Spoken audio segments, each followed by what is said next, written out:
নেতা জনাব তারেক রহমানের সাথে যখন এই জাতীয়তাবাদী রিক্সা চালক ভ্যান দলের নেতা কর্মীরা সেদিন দেখা করতে গিয়েছিলেন,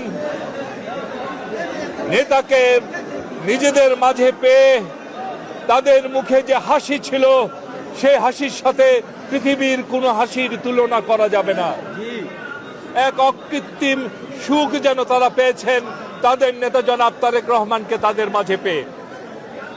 ভাইরা আমার, সামনে একটি নির্বাচন অপেক্ষা করছে। সেই নির্বাচনের জন্য